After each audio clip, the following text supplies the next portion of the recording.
प्राचीन काल में मदनपुर नामक एक नगर था जहाँ गंधर्व, किन्नर और देवता निवास करते थे।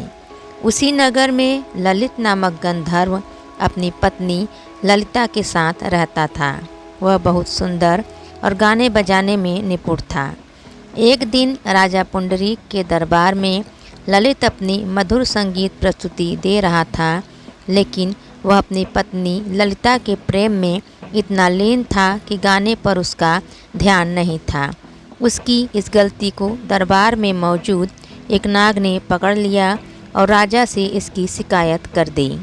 राजा को यह बहुत बुरा लगा और उन्होंने क्रोध में आकर ललित को राक्षस बनने का श्राप दे दिया।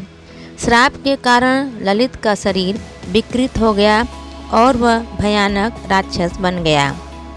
यह देखकर उसकी पत्नी ललिता बहुत दुखी हुई और अपने पति को वापस गंधर्व रूप में लाने के उपाय खोजने लगी। ललिता दुखी अवस्था में जंगलों में भटकने लगी।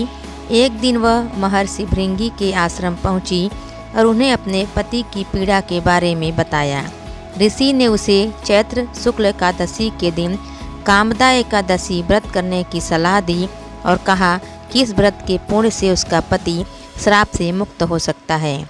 ललिता ने श्रद्धा और भक्ति के साथ कामदा एकादशी का व्रत किया और भगवान विष्णु से अपने पति के उद्धार की प्रार्थना की। व्रत के प्रभाव से भगवान विष्णु प्रसन्न हुए और उन्होंने ललित को राक्षस योनि से मुक्त कर गंधर्व बना दिया।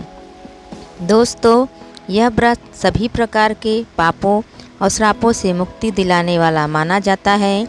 दाम्पत्य जीवन में सुख और शांति आती है, मोक्ष की प्राप्ति होती है और भगवान विष्णु की कृपा प्राप्त होती है। इस प्रकार जो भी व्यक्ति श्रद्धा और भक्ति से कामदा एकादशी का व्रत करता है, उसे पापों से मुक्ति और जीवन में सुख समृद्धि प्राप्त होती है।